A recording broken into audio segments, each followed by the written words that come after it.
Hey guys, welcome back. It is your favorite Gimp with a Limp, and I'm back with a little bit more of soldiers and postmen's uniforms for you guys. So with the first couple of videos, we went kind of over overview of the game and then showed some of the actual gameplay itself. This last video I'm going to take and use to go over some of the final aspects of the game that you guys haven't really seen touched on as much yet, just to show you some of the later portions of what comes up. So what I've done is I've gone ahead and I pulled out some specific cards to show you guys, because the game doesn't change incredibly dramatically as we go along. It's basically that things just keep getting tougher for our defenders that are inside the post office. Now, I had mentioned the grenades numerous times, the grenade bundle that destroys the barriers, but keep in mind when you draw this, so this is from deck 1, remember these cards, deck 2, we got deck 3 up there. You can always tell because it's up in the upper left corner.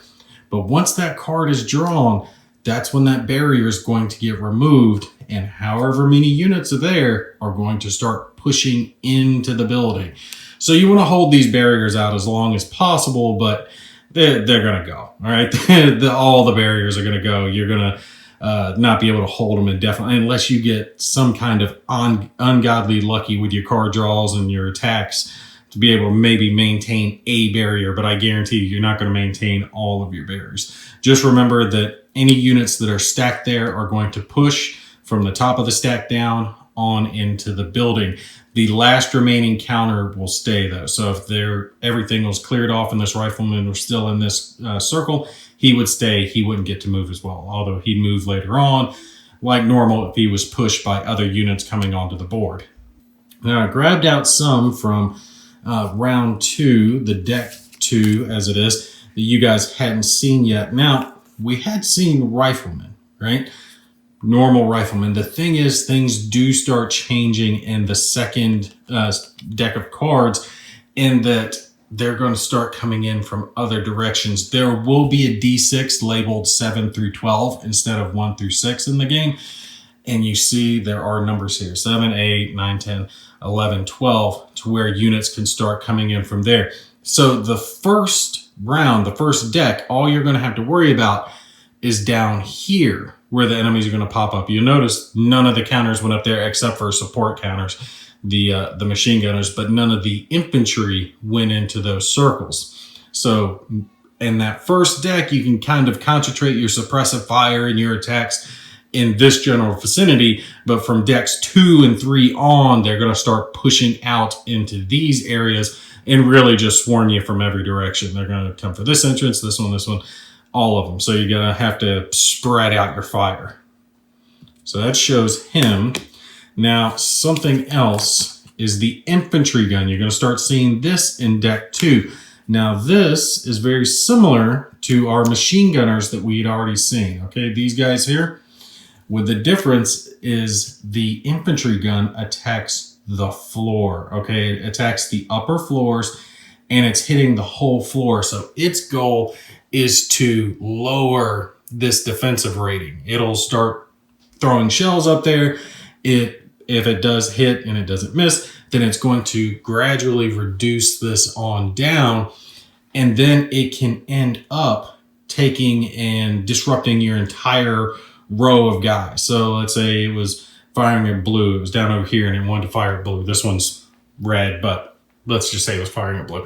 So it's firing at blue. It could end up disrupting this entire row of defenders in one go. So these guys are very, very much more dangerous than the machine gun defenders in the fact that they can cause massive amounts of damage to all of your guys. So you definitely want to try to single these out if you can and wipe them off the board. I grabbed out a couple of their counters here, and you can see they're, again, similar to our heavy machine gun emplacements. They have their attack factor and defenses, which are a little bit higher than the machine gunners. So you're going to have to try to wipe these guys out. 5 and 6 defense. I mean, that's some hard stuff. With this, you're going to have to roll a 6 to take those guys out. So you do not want them to become emplaced, which means you don't want the second counter to get placed on top. So try to take them out when they're first placed onto the board if you get the chance to. The one good part with these things, though, is if there are enemy assault counters on those upper floors, like they've already breached the building and got up onto those upper floors, then if they are on the squares that are getting the disruption tokens and your guys are getting them, enemy assault tokens get them as well. So they can potentially hit their own forces. There's that small little benefit to it, but the downsides definitely outweigh the benefit. Now, something else that you're going to have that happens in the second deck are these vehicle counters actually come onto the board. Get it right there. And you guys can see they are very tough. They've got that 6 defense, but the 6 defense is actually not for them. That is for the units stacked with them. So real quick explanation of how the vehicle counters are going to work is they're going to come on the board from each side and they're going to start pushing their way in. They are going to have an infantry counter placed with them as they're going along, and any infantry stacked with them receive that 6 defense bonus. So as extra infantry are placed on and counters are moved up, the vehicle moves up, and it can get all the way up to barricades and it'll stop there, but then units can stack on top of it and that mounting defense keeps sticking. So there's nothing, unfortunately, you can do for the vehicles. The vehicles can't be destroyed by your weapons. You can only shoot at the infantry that are with the vehicles. But remember, that vehicle gives them a 6 defense instead of whatever their natural defense is going to be. Oh, and one other thing to mention when it comes to the vehicles is if they come up to any spot that you've put suppression tokens, they automatically take out the suppression tokens. You don't get to roll or anything. So keep that in mind as well, that those vehicles will clear those tokens completely out. All right, something else you're also going to see in the second deck, and I think there's 1 in the second deck and 2 in the third deck, so you really hope you don't have to deal with these things, is the Howitzer. And this is like the infantry gun that I was just telling you guys about earlier, except beefed up. It hits everything, and I mean everything. Attack each floor of the building, and it rolls 4 dice. So what you would be looking at is, again, this defensive number. It's 5 starting here, 6, and then 6 down here. But remember, it's going to take damage as you go along. You're going to roll those 4 dice, and you're going to compare it to whatever the defensive number is at the moment. If it equals or beats whatever that defensive number is, then everyone on the floor, including enemy counter, so there's that little bit of a bonus again, but not much of a bonus, everyone on the floor gets a disrupted token. Remember, anyone who already has a disrupted token becomes a casualty, and you'd have to adjust for that loss of morale as well. So you really want to try to keep these as high as you possibly can as they're pushing in, but these howitzers are almost going to guarantee you a hit, because when you're rolling 4 dice, even just looking for a 5, there's a good chance that you're going to hit. Your 6s might hold for a little bit, but if you get some unlucky rolls with some infantry guns, this can get knocked down very quickly. And that howitzer can end up almost leveling all your guys if they get 1 lucky hit off. And like I was saying, there's going to be at least 1 of these in deck 2, and I think 2 of these that you're going to draw in deck 3. Okay, so some other stuff that you're going to start seeing when we start getting into deck 3, if I'm knocking everything around over here, is the SS troops. They start their assault in deck 3. That's where the red cards are. And this is what I was talking about with it progressively getting harder and harder. Let me grab a couple of counters to show you guys here, and we'll compare them. See, with the SS, there are riflemen, just like the normal riflemen, and SMGs, just like the normals. But you see that their defense is higher on the riflemen, and it's also higher on the SMG. So you're going to have a harder time taking out these SS guys as they're coming onto the board. And you can see that they can come onto the board in more in a bigger variety of places. So they're going to be surrounding you. This is what I was talking about with the game ramping up its intensity as it goes along. Not only are you starting to have to deal with the infantry guns and then the howitzers, now the SS troops are starting to come in turn 3. So you're going to start inflicting, they're going to start inflicting a lot of casualties onto your guys. But turn 3 is when you need to start thinking about your escape, because there's no way you're going to hold out. Okay. Your morale is going to be taking hits as you go along, and you're going to be losing guys. Sometimes if a howitzer hits, you might lose a lot of guys in one big fell swoop. Do remember though, if your morale drops below 1, down to 0, you lose the game automatically. So you have to keep it above 1 if possible. But like I was saying, turn 3 is, or not turn 3, deck 3 is when you're really making your plans for your escape, because that is when this card is going to get shuffled in. And you want to leave this one off to the side until you get to deck 3, because it doesn't just automatically get shuffled in there randomly. It depends on where your morale is at the time on where this card's going to be in there. So you don't know when you start out when the game's going to end. The game automatically ends, obviously, if your morale gets broken. But other than that, when the fire engine is pulled, that signifies the last round of the game when the escape is going to be attempted. If your morale is up here and emboldened, the fire truck card goes on the bottom of deck 3. If it's down here and shaken, it goes in the bottom 7 cards of deck 3. So you would shuffle it in there randomly. You don't know where. And then if we are down here in panicked, it goes into the bottom 12 cards of deck 3. So in a way, keeping your morale high is good, but that leaves more of deck 3 that you're going to have to burn through versus this, even though it's going to be harder to make your plans for your escape because you're not going to know exactly when that card's going to be drawn. You'll know, I'm getting roughly towards the bottom third of the deck. Card's probably coming up at any point, so I should start making my preparations. And your preparations have to do with the clearing phase. Now, we discussed this in the previous video, but the escape is different than the normal one. In the escape, you're going to try to move whoever you've got left. So you need to be getting these guys prepared to move out in earlier turns. Probably at the start of deck 3 would be a good idea to move your survivors into the right spot. And remember, we have multiple spots that have entrance located on them. So we got an entrance here, we got an entrance here, got an entrance here, and an entrance here. Whoever is in those squares, okay, and remember we still have our limits of how many people we can have in them with the exception of the interior. The interior can hold however many. So it's 3 for these bigger rectangles, 2 for these smaller, and then unlimited for the interior.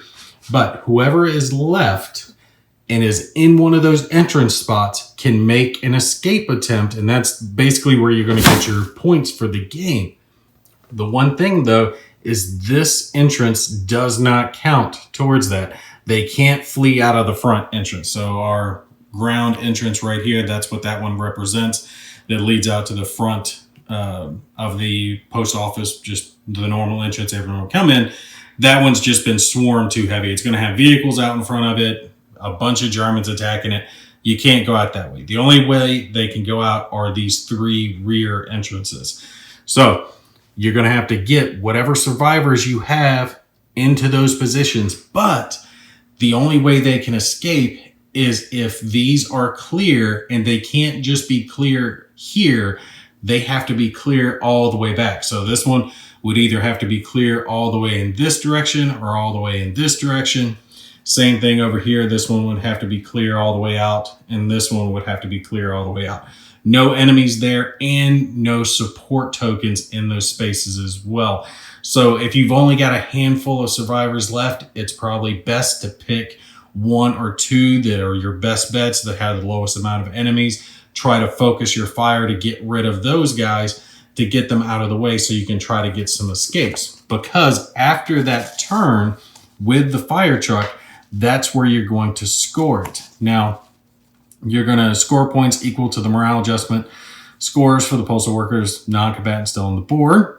And you're going to get 1 point for each postal worker, 2 points for the named people, 3 points for that other bigger name that I can't pronounce, my apologies, and double these values if the defender escapes. So escaping can really get you some high points, especially if it's the right people escaping.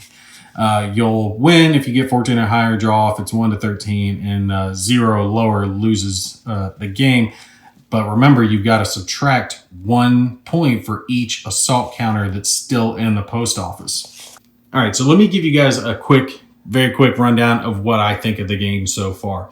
All right, you know it's the third in the series, Pavlov's House, Castle Litter, and now Soldiers in Postman uniforms. And they've all been a little different, but very similar in the way that they've played. This one, I gotta say, I think it might be second on my list. For some reason, Castle Litter really just stuck out to me. I love Castle Litter. I love having the tank there at the front of it.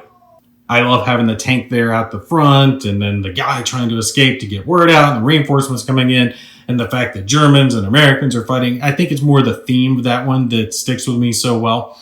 When it comes to gameplay mechanics, for those of you who don't remember, with Pavlov's House, you had a smaller section here. All right, it was one small house, which that's what it was in history, with a few rooms, few defenders, their supplies, stuff like that. And then the middle section of the board was this type of States of Siege type tower defense gameplay. And then there was the third portion, which was the strategic level, where you're dealing with supplies and artillery and airborne bombardment and all that.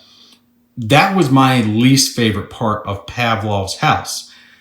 The combat was one of my favorite parts of Castle Itter, and I thought Castle Itter did it very well. So to me, Soldiers in Postman's uniforms has taken the part that I very much liked about Castle Itter and mixed it with the part that I liked about Pavlov's House. All right. And it's made a game from that. So I got to say, I like Soldiers in Postman's uniforms. That's why I'm saying it's my second.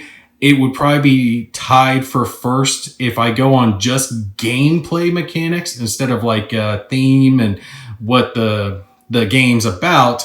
I would probably rank this one as first over Castle Itter because I do like the house gameplay fashion, the fact that you've got to move your units around, worry about supplies, grenades, where your certain units are, the ones that have command or inspire, logistics. Those are your important characters, but it's not just that. You got to worry about your non-combatants over here, the blue characters who don't give you any combat value, but like this one, the kids, they're worth the most if they're able to escape, but they also cost you the most if they die. So you want to try to protect them. Yeah, so when it comes to just gameplay alone, I gotta say, I think he did well with Soldiers and Postman's uniforms. I like the map. I like how the units come in. I like how this gets progressively worse. So at the beginning, the first few rounds, you're feeling pretty good. Like, okay, I got a good handle on things. Defense is still pretty strong. I still got a bunch of ammo tokens. I can throw out suppression. I still got some grenades. I've got all my my command units. But then you start losing units. And then you start losing some of your combat guys. And then you're not able to get them recovered as quick. Because remember, you only have 4 of these action tokens around. And you have to try to maximize these, which means making use of those command guys to get those recoveries. Because when these guys exhaust, they have to be recovered to act again. And they're your best. But it's not just worrying about this. It's worrying about over here. What direction is getting hit the hardest? Which one still has a barrier? Because when you're looking at it, you might have more guys in this line, so you're worried about it. But these guys are starting to push through and there's no barrier blocking them off. So maybe it'll behoove you to take out the ones that are in this line first because you know you have to wait for this card to be drawn before these pull through. But if you're unlucky and that grenade card is drawn quickly, they'll start pouring through. So you take the step to put some suppression tokens there. So if they catch you with your pants down, so to speak, that you have at least a little bit of defense to try to hold them back from having a whole stack of units pour into the game. And same thing as the game goes along here on the northern sector, You still have the same type of support weapons that you have to worry about tearing up your building. And now you've got vehicles that you have to add on top of that. And then the howitzers that can take out a whole floor in one go, that there's really not much you can do for that besides just trying to keep your defense level as high as possible. So yeah, when it comes down to it, I think David Thompson really did well with soldiers and postmen's uniforms. I love how he finds these more obscure battles in history and makes a game out of it so we can learn about the heroics of the people who came before us. And it's not even just that. He makes a good game out of it. If you're into the States of Siege games, you're definitely going to be thriving on this stuff. I do keep in mind, I've always said it, I'm a fanboy. I love his stuff. So I always love whatever David puts out. But he does such a good job with everything that he puts out. I mean, come on.